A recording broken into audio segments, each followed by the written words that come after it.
오늘 말씀의 제목을 따라해 보시겠습니다. 지나보지 못한 길을 가리라. 여호수아 3장은 여호수아가 이끄는 이스라엘 백성들이 드디어 약속의 땅 가나안에 들어가기 위한 첫 발걸음을 떼는 광경을 서술하고 있습니다. 그 첫 발걸음은 다름 아닌 요단강을 건너는 일이었어요.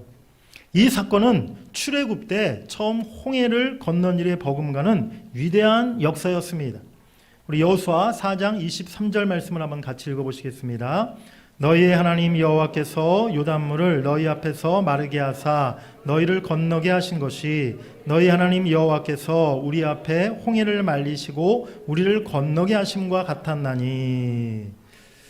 출애굽 때 처음 홍해 바다를 하나님이 가르시고 이스라엘 백성들을 건너게 하셨던 일, 또한 이제 가나안 땅에 들어가기에 앞서서 요단강물을 하나님이 멈추게 하시고 그 요단강을 건너게 하신 일, 이 모두가 하나님의 놀라운 역사였음을 말씀하고 있는 것이죠.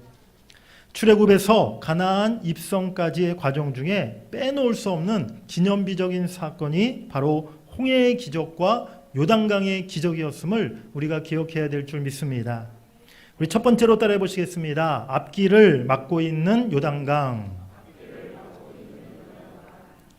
이와 같이 가나안 땅에 들어가기 위해서는 반드시 건너야만 했던 요단강. 그런데 여호수아와 이스라엘 백성들에게 그 요단강은 커다란 장애물이 되었어요. 왜 그랬느냐? 바로 이스라엘 백성들이 요단강을 건너야 할 그 시기가 하필이면 요단강 수위가 1년 중에 가장 높았을 때였다는 것입니다. 여호수아 우리 3장 15절 말씀을 한번 읽어보시겠습니다. 요단이 곡식 거두는 시기에는 항상 언덕에 넘치더라. 궤를 맨 자들이 요단에 이르며 궤를 맨 제사장들의 발이 물가에 잠기자. 이스라엘 백성들이 요단강에 도착한 시기는 보리를 추수하는 3월, 4월경이었어요. 그 시기는 강물이 언덕까지 가득 차서 넘쳐났던 그런 시기였습니다. 왜냐하면 겨울에 이 요단강 제일 북쪽에 있는 북방의 헬몬산의 눈이 이제 다 녹아내리면서 요단강으로 흘러내려왔기 때문이라는 거예요. 그런데 왜 이스라엘 백성들을 인도하신 하나님께서 하필이면 그 시기를 맞추어서 그곳으로 요단강으로 건너가게 하셨는지 우리가 궁금해할 수밖에 없어요. 요단강은요, 강폭이 한 20에서 30m 안팎에 불과하고 또 수심도 한 1m에서 3m 정도밖에 되지 않는 그렇게 큰 강이 아닌 아주 작은 하천에 불과한 그런 강이에요. 우리 한번 사진을 제가 준비해 보았는데요. 네, 이것이 요단강의 실제 사진입니다. 요단강물이 흐르는 그러한 모습이고요. 네, 다음에 보시면 네, 이제 이 세 번째 사진은 요단강물이 이제 좀 수위가 높아졌을 때 마치 좀 급류가 흐르듯이 요단강물이 흐르지 않습니까? 네. 그러니까 첫 번째 보셨던 잔잔할 때와 좀 이렇게 급류가 흐르는 물이 좀 많을 때 모습이 좀 다른 것을 보게 되는데 어쨌든 요단강물의 지금 마지막 사진은 예수님이 요단강에서 세례 받으셨던 그 장소에 해당하는 곳이라고 하는데 보시면 굉장히 평상시에는 수심이 굉장히 낮아 보이는 것으로 이렇게 볼 수가 있죠. 네, 마치 우리 교회 앞에 우리 그 무슨 하천이죠? 제가 이름을 정확히 모르겠는데 대동천. 네, 제가 대동천 앞에 이렇게 운동을 저도 많이 하는데 그 대동천을 지나가 보면요, 물이 저 정도밖에 안 되잖아요. 얼마든지 사실은 뭐 홍수 때가 아니면 그냥 뭐 걸어서도 건너가겠더라고요. 그 정도에 해당하는 강물이 이 요단강이라는 거예요. 그러니까 지금 평상시 같았으면은 얼마든지 그냥 뭐 배나 다리가 없어도 쉽게 건널 수 있는 그러한 강이었는데 지금 이스라엘 백성들이 가나안 땅으로 들어갈 그 시기는요, 하필이면 가장 요단강물이 가득 찼을 때, 막 급류처럼 흘러갈 때가 그들이 요단강물에 도착했을 때였다는 것입니다. 그 요단강을 바라보면서 오늘 여호수아와 이스라엘 백성들이 어떠한 마음을 가졌겠습니까? 하나님, 왜 하필이면 이때 가나안 땅을 들어가게 하셨습니까? 조금 몇 달 일찍 도착하게 하시든지 아니면 몇 달 후에 도착하게 하시든지 처음부터 왜 우리에게 이러한 난관을 하나님 만나게 하십니까? 그런 생각이 들지 않았겠습니까? 하나님이 나와 분명히 함께 하시는데 지금 내가 가는 길이 하나님이 인도하시는 길이라고 나는 확실히 믿고 있는데 그런데 우리 인생길 앞에 생각지 않았던 큰 장애물이 나타나 그 길을 가로막는다는 거예요. 그렇습니다. 때로는요, 우리가 지금껏 지나가 보지 않았던 그 길을 하나님이 가게 하실 때가 있어요. 그리고 내 힘으로 건널 수 없는 장애물을 만나게 하실 때가 있다는 사실입니다. 어떤 이유일까요? 하나님이 우리를 골탕 먹이시려고? 아니면 우리가 힘들어하고 고생하는 그 모습을 보시고 싶으셔서? 그런 이유가 당연히 아니겠죠. 오늘 요단강물을 건너고자 하는 이스라엘 백성들, 또 홍해를 만났던 이스라엘 백성들, 바로 그때가 하나님의 능력과 역사하심을 경험할 수 있었던 절호의 기회였음을 여러분들이 깨달으시길 바랍니다. 우리 인생길 가운데 하나님이 우리가 지난 삶 동안 경험해보지 못한 새로운 길을 가게 하실 때, 그 길 앞에 내 힘으로 넘어설 수 없는 장애물을 만나게 하실 때, 바로 그때가 하나님의 놀라운 능력과 하나님의 역사를 경험할 수 있는 은혜의 기회임을 여러분들이 믿으시길 바랍니다. 이제 하나님은 여호수아를 통해서 이스라엘 백성들에게 요단강을 건너 가나안을 정복하기 위해 가장 중요한 몇 가지의 말씀을 주십니다. 우리 두 번째로 따라해 보시겠습니다. 언약궤 뒤를 따르라.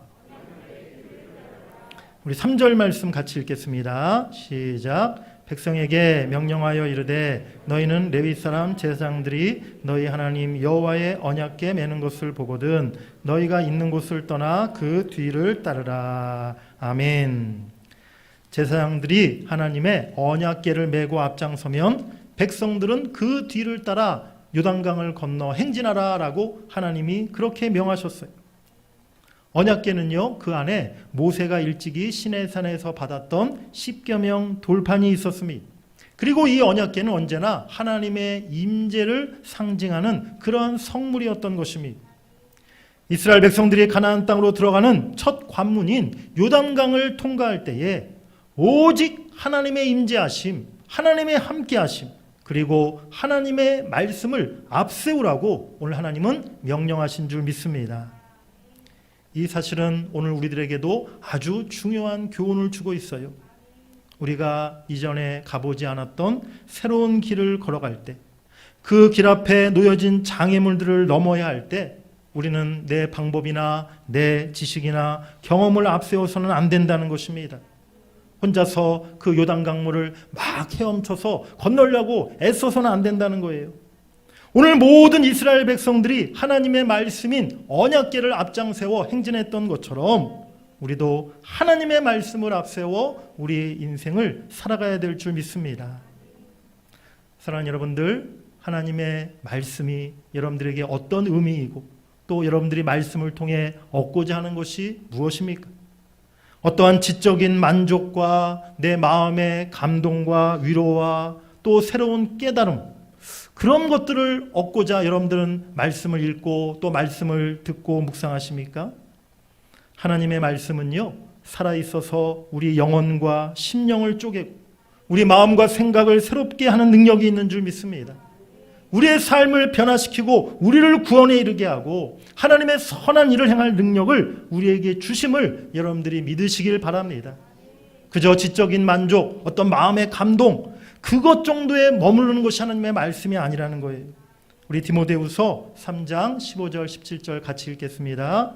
또 어려서부터 성경을 알았나니 성경은 능히 너로 하여금 그리스도 예수 안에 있는 믿음으로 말미암아 구원에 이르는 지혜가 있게 하느니라. 모든 성경은 하나님의 감동으로 된 것으로 교훈과 책망과 바르게 함과 의로 교육하기에 유익하니 이는 하나님의 사람으로 온전하게 하며 모든 선한 일을 행할 능력을 갖추게 하려 함이라. 아멘. 하나님의 말씀인 성경을 통해 우리가 구원에 이르는 지혜를 얻게 되는 줄 믿습니다. 하나님의 사람으로 더 온전하게 되는 줄 믿습니다. 그리스도인으로서 이 땅에 선한 일을 행할 수 있는 능력을 갖추게 되는 줄 믿습니다. 말씀은 많이 읽고 많이 들어서 잘 알고 있는데 실상 삶에서 말씀을 앞세우지 않는 경우들이 많더라는 거예요. 자꾸만 내 지식과 내 방법과 경험을 앞세웁니다. 말씀을 따르기보다는 세상 사람들, 세상의 이야기를 따라서 살아가는 일들이 많다는 거예요.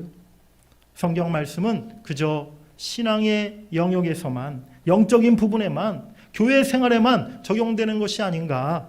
세상 살아가는 데 있어서는 말씀이 아니라 그래도 세상 방식 따라서, 세상의 전문가들의 이야기를 따라서, 또 내 경험과 내 방법을 앞세워 내 능력을 가지고 그렇게 세상은 살아가야 되는 것이 아닌가라고 생각하는 분들이 많다는 것입니다.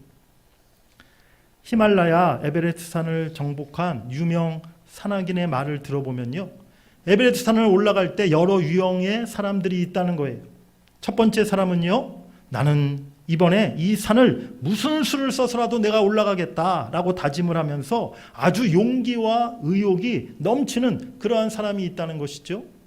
두 번째 유형은 나는 철저한 사전 준비와 완벽한 계획을 세워서 내가 이번에 꼭 정상 정복을 이루겠다라고 말을 하는 사람이 있다는 것입니다. 완벽주의자 스타일의 사람인 것이죠. 그리고 마지막 사람은 나는 그저 셀파, 이 셀파라는 사람들이 그 히말라야 그 현지 가이드, 산악 가이드들이거든요. 그 셀파가 나는 시키는 대로 그 사람만 쫓아서 정상으로 올라가겠다라고 말하는 사람이 있다는 것입니다.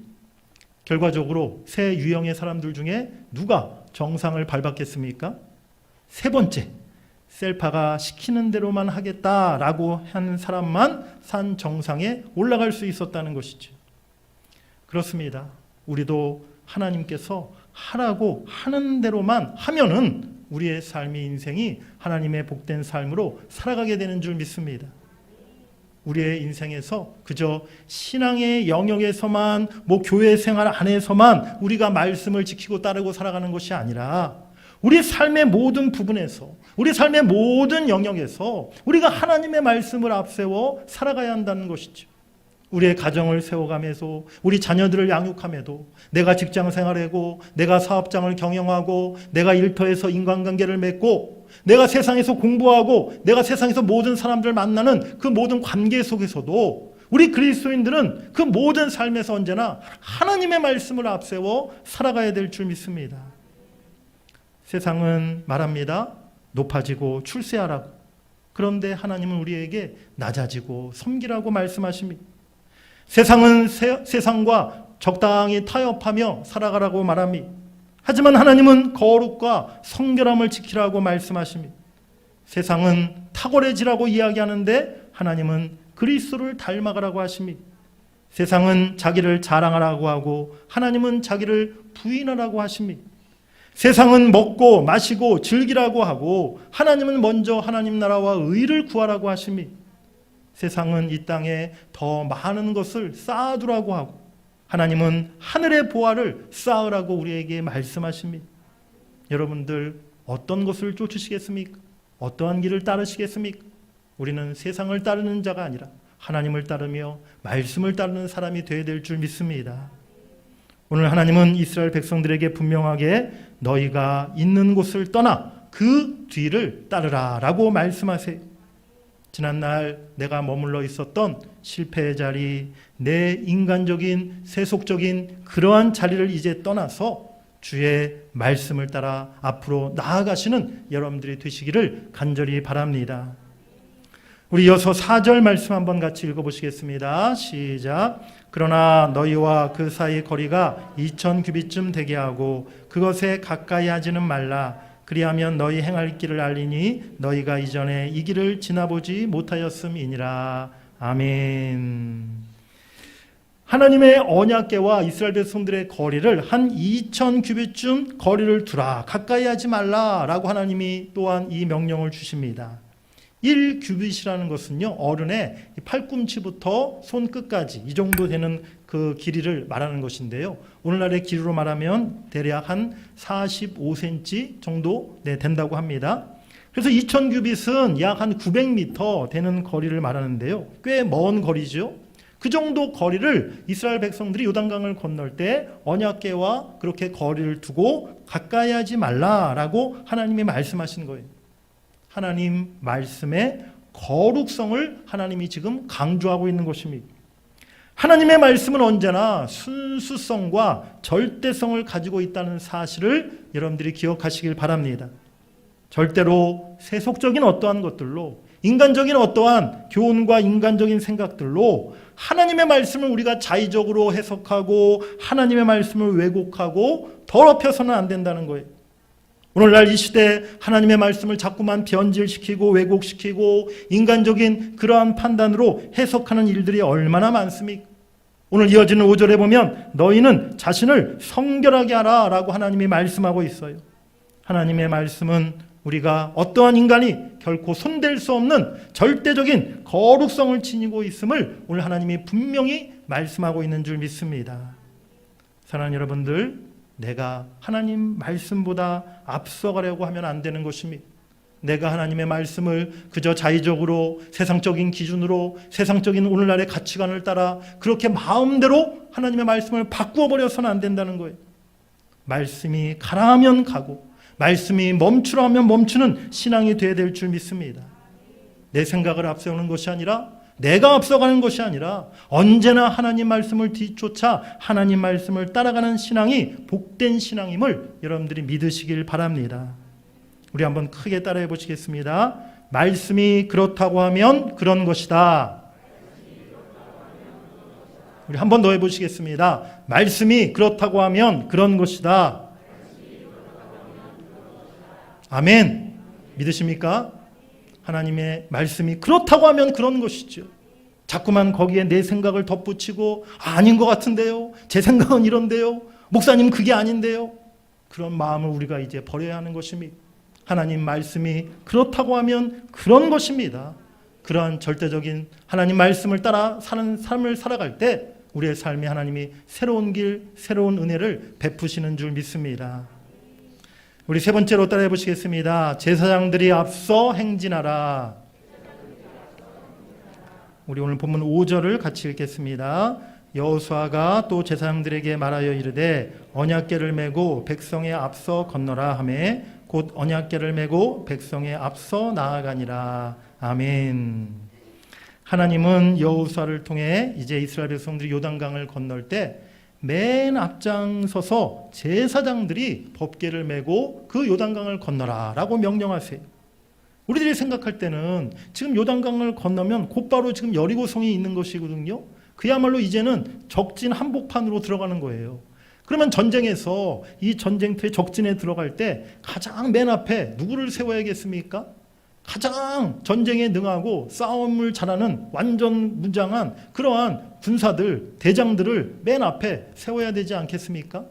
그런데 오늘 하나님은 제사장들이 하나님의 말씀인 법궤를 메고 그 이스라엘 백성들의 가장 앞서 행진하며 요단강에 첫 발을 내디드라 라고 그렇게 말씀하고 있는 거예요. 제사장들이 본래 하는 일이 무엇입니까? 하나님 앞에 제사 드리는 일, 즉 예배 드리는 일을 맡아 수행했던 사람들입니다. 하나님을 대신해서 하나님께로부터 말씀을 받아서 그 말씀을 백성들에게 전하는 역할을 했던 사람들이 오늘날도 하나님은 교회에 영적인 지도자로 목회자를 세우십니다. 목회자가 지식이나 학식과 모든 경험이나 능력이 제일 뛰어나서 모든 성도들보다 가장 뛰어나고 탁월한 사람이기 때문에 교회의 지도자로 세우신 것이 아니라는 사실이에요. 오늘날 교회에 보면요, 사실은 목사보다도 목회자보다도 훨씬 세상에서 공부도 많이 하시고 유학 가셔서 박사학위도 받으시고 교수님, 박사님, 또 세상에선 전문적인 그런 직업을 가지시고 그렇게 많은 경험과 또 참 그 실력이 탁월하신 그런 성도님들이 얼마든지 많이 교회 안에 있으신 것을 보게 돼요. 그럼에도 불구하고 하나님은 오늘날에도 목회자에게 예배와 말씀의 사명과 책임을 맡기신다는 것입니다. 하나님께 드리는 예배를 준비하고 예배를 인도하고 또 하나님의 말씀을 날마다 묵상하고 연구하면서 그 속에 담겨있는 말씀의 뜻을 가르치고 전하고 설교하는 것이 목회자의 사명인 줄로 믿습니다. 사랑하는 여러분들, 목사가 모든 면에 뛰어나고 탁월해서 여러분들이 목회자를 따르는 것이 아니라는 거예요. 물론 목사가 인격이나 실력이나 지식이나 리더십 모든 면을 다 갖추고 있다면 더 바랄 것이 없겠죠. 하지만 성도들이 목회자를 따르고 순종해야 하는 이유는 바로 말씀을 맡은 자이기 때문임을 여러분들이 기억하시길 바랍니다. 목사 개인에게 복종하고 목사 개인을 따르는 게 아니라는 거예요. 성령의 감동을 통해 목회자에게 주시는 그 말씀에 순종하고 따르는 여러분들이 되시기를 바랍니다. 나를 따르라. 네, 이게 아니라 하나님의 말씀을 따라가십시오. 그렇게 목회자는 늘 성도들에게 이야기해야 하는 것이죠. 여러분들이 저를 따르는 것은 어떤 제 개인의 생각이나 제 주관을 따르는 것이 아닙니다. 제가 하나님의 말씀을 전할 때 그 하나님의 말씀을 여러분들이 따라가셔야 될 줄 믿습니다. 하나님은 오늘도 설교자의 말씀을 통해서 하나님의 뜻을 알리시고 교회와 성도들의 나아가야 할 길을 보여주시는 줄 믿습니다. 그런데 오늘 본문의 말씀에서 중요한 것은 말씀을 맡은 제사장이 가장 앞서 먼저 요단을 건너라 하시는 것이에요. 지금 제사장들이 이제 그 요단강물 앞에 딱 도착했을 때 하나님이 미리 먼저 요단강물을 멈추게 하신 것이 절대 아니었어요. 제사장들이 가장 먼저 요단강물에 도착했을 그때는요, 여전히 요단강물이 철철철철 넘쳐오르고 있었던 그러한 상황이었던 것입니다. 아니, 배도 없이 다리도 없이 저 강물을 어떻게 건너라는 말인가? 하지만 오늘 이 제사장들은요, 하나님 말씀에 전적으로 순종하여서 그 요단 강물에 믿음으로 첫 발걸음을 내딛게 된 줄 믿습니다. 그것이 오늘 하나님이 원하시는 영적 지도자들이 해야 할 일이라는 것이에요. 올해 우리 교회 설립 50주년을 이제 맞이하면서 제가 담임 목사로서 우리 교회 이제 앞날을 위해서 무엇을 가장 우선적으로 해야 할까? 참 제가 많이 기도하면서 고민하고 또 날마다 그것을 생각하는 가운데 있습니다. 여러 생각이 저의 마음에 많이 들었어요. 우리 성도들의 의견과 생각들을 많이 듣고 우리 성도들의 바람을 적극 수용해서 우리 성도들이 앞으로 원하는 방향으로 그렇게 우리 교회를 이끌어가야 되지 않을까? 이런 생각도 들었습니다. 교회가 부흥하고 또 앞으로 우리 새 예배당을 건축해야 되는데 그렇게 하기 위해서 주위에 참 교회 목회 부흥한 그런 교회 또 예배당 건축을 새로 잘한 그런 교회 목사님들 많이 찾아다니면서 그 성공의 비결, 그 노하우를 좀 배워야 되지 않을까? 그런 생각이 들기도 했어요. 우리 지역에 앞으로 우리 교회에 도움이 되어줄 수 있는 그런 사람들, 그런 분들을 좀 찾아다니면서 인사도 좀 드리고 인맥도 쌓고 좋은 관계를 미리 맺어 놓아야 되지 않을까? 그런 생각도 들었습니다. 그런데 이번 한 주간 오늘 이 여호수아 본문 말씀을 제가 깊이 묵상하면서 제가 가장 먼저 해야 할 일이 무엇인지를 하나님이 분명히 깨닫게 해주셨어요.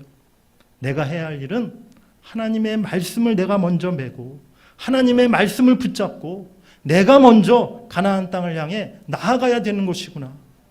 앞에 요단강물이 가로막혀 있다 할지라도 내가 가장 먼저 믿음으로 그 땅을 밟아야 되는 것이구나.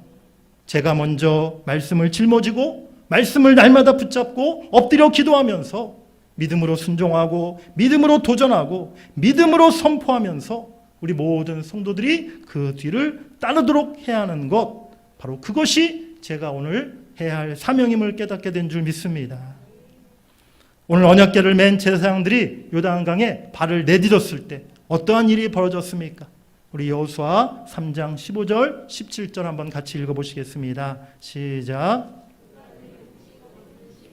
항상 언덕에 넘치더라. 궤를 맨 자들이 요단에 이르며 궤를 맨 제사장들의 발이 물가에 잠기자 곧 위에서부터 흘러내리던 물이 그쳐서 사르단에 가까운 매우 멀리 있는 아담 성읍 변두리에 일어나 한 곳에 쌓이고 아라바의 바다 여매로 향하여 흘러가는 물은 온전히 끊어지매 백성이 여리고 앞으로 바로 건널세 여호와의 언약궤를 맨 제사장들은 요단 가운데 마른 땅에 굳게 섰고 그 모든 백성이 요단을 건너기를 마칠 때까지 모든 이스라엘은 그 마른 땅으로 건너갔더라. 아멘. 제가 지난 화요일 날 서울의 총회에서 교회 그 재건축 재개발 이런 세미나를 총회에서 준비해서 제가 이제 서울에 다녀왔었는데요. 세미나를 참석했는데 거기서 이제 여러 강사님들이 교회 재건축에 관련된 전문가 강사님들도 이렇게 강의를 해주시고 또 특별히 이제 최근에 이렇게 재개발 지역에 있다가 교회를 새로 건축한 그런 교회 목사님들, 장로님들이 또 오셔가지고 자기 교회에 있었던 일들, 경험담을 이렇게 또 간증 비슷하게 이렇게 얘기를 해주신 걸 제가 들었는데요. 특별히 저는 이제 뭐 전문가들, 뭐 변호사님들, 교수님들, 뭐 부동산 교수님들, 또 뭐 변호사님들이 나와서 이렇게 여러 가지 얘기를 하시는 것은 제가 별로 그렇게 큰 뭐 이렇게 감동이 되지 않았는데, 실질적인 일들을 목사님들, 장로님들이 얘기해 주시는 게 훨씬 더 제게 도전이 되고 감동이 되더라고요. 그런데 그 교회들, 새로 재건축, 재개발 지역에 있다가 정말 아름답게 성전 건축을 잘 하신 그 목사님들, 장로님들이 이야기를 하시는데 공통점이 있더라고요. 처음에는요, 다 한결같이 하시는 얘기가 생각했던 것보다 너무 힘들었다는 거예요. 시간도 생각보다 많이 걸리고, 또 처음에 계획했던 것보다 뭐 갖가지 변수들이 얼마나 많은지, 뭐 도대체 이거는 뭐 계획을 세울 수가 없었더라는 거죠. 계획을 이렇게 세웠는데 조금 지나니까 무슨 일이 생기고 또 무슨 일이 생기고, 법이 바뀌고, 또 조합에서 무슨 문제를 삼고, 또 자재값이 오르고, 뭐 생각할 수 없었던 수많은 돌발 상황, 어려움들이 정말 숱하게 많았다, 그런 이야기를 하시더라고요. 어떤 교회는 조합이 이렇게 잘 해가지고 협의를 해가지고 보상도 잘 받고, 또 그 조합에서 건축비도 다 대줘가지고 성전 건축을 너무 잘 이제 마무리까지 다 끝났어요. 그래도 이제 하나님 앞에 영광 돌립니다, 너무 잘 끝났습니다, 온 성들이 좋아하고 있었는데, 얼마 지나지 않아서 그 조합에서 갑자기 예상치도 않았던 뭐 청산금 통지서가 갑자기 날라왔더라는 거예요. 그 뭐 재개발 다 끝나면 이 청산금 또 계산하는 게 있다고 그러더라고요. 그래서 교회도 그 청산금 추가로 분담해야 된다 해가지고 몇십억을 그냥 청산금을 부담하라고 그렇게 통지서가 날라왔대요. 그래서 또다시 교회가 또 그 문제를 해결하기 위해서 참 또 수년 동안 또 애쓰고 고생했다라는 이야기들을 하시더라고요. 그런데 한결같이 그 목사님, 장로님들이 하신 결론의 이야기가 무엇이냐면, 우리가 무슨 뭐 건축원금 준비하고 건축비 준비하고 또 뭐 구청 찾아다니고 조합 찾아다니고 뭐 계획을 세우고, 사실은 그런 게 중요한 게 아니었더라는 것이죠. 결국에는 그 모든 과정 속에서 담임 목사님과 장로님들과 온 성도들이 정말 하나님만 바라보고 기도했을 때 그 모든 장애물들, 모든 숱한 그 돌발 변수 어려움들을 하나님이 다 이겨내게 하시고, 결국에는 아름다운 예배당을 건축하게 하셨다. 결국에는 자기네들이 한 것이 아니라, 우리가 한 것이 아니라 하나님이 하셨음을 그렇게 고백할 수밖에 없게 하셨다. 그렇게 한결같이 그 얘기를 하시더라고요. 오늘 우리 교회가 나아갈 길이 어떤 길입니까? 어쩌면 우리가 지금까지 지나가 보지 못한, 우리가 경험해 보지 못했던 그 길을 우리가 이제 가야 할지도 모릅니다. 하지만 그 길 가운데 어떠한 장애물이 있다 할지라도 우리가 하나님의 말씀을 앞세워서 우리가 한 마음으로 기도로 믿음으로 나아갈 때에 하나님이 우리 앞에 놓여진 그 요단 강물의 장애물을 건너가게 하시고 또 가나안 땅을 밟게 하실 줄 믿습니다. 사랑하는 여러분들, 오늘 여러분들의 삶에 어떠한 현실이 있습니까? 혹시라도 앞길이 막혀 있고 어려움을 만났고 자꾸만 영적으로 내가 유혹에 넘어지고 영육간의 연약함 가운데 있지는 않으십니까? 오늘 3절 말씀에 너희가 있는 곳을 떠나 그 뒤를 따르라 라고 오늘 우리에게 말씀하십니다. 실패의 자리, 연약했던 자리, 세속적인 자리를 떠나서 그 뒤를, 하나님의 말씀을 전적으로 따라가시는 여러분들이 되시기를 바랍니다. 4절 말씀에 너희가 이전에 이 길을 지나보지 못하였음이니라 라고 말씀하세요. 그리하면 이전에 경험하지 못했던, 내가 한 번도 지나가 보지 못했던 새로운 은혜의 길, 새로운 축복의 길, 승리의 길을 하나님께서 열어주시고 그 길을 가게 하실 줄 믿습니다. 저는 믿음으로 확신하고 기도하고 소망합니다. 이제 하나님께서 우리 대전 동문교회 앞으로 50년은 지금껏 우리가 이전에 지나가 보지 못한 새로운 길을 걷게 하실 줄 믿습니다. 그 길을 우리가 오직 하나님의 말씀 의지하여서 하나님의 말씀을 따라 함께 걸어갈 수 있기를 간절히 원합니다. 우리 마지막으로 이사야 43장 18절 19절 말씀 같이 읽어보시겠습니다. 시작. 옛날 일을 생각하지 말라. 보라, 내가 새 일을 행하리니 이제 나타낼 것이라. 너희가 그것을 알지 못하겠느냐? 반드시 내가 광야의 길을 사막의 강을 내리라. 아멘. 할렐루야. 오직 하나님의 말씀을 따라 저와 여러분들이 모두 함께 그 길을 향해 나갈 수 있게 되기를 주의 이름으로 간절히 축원합니다.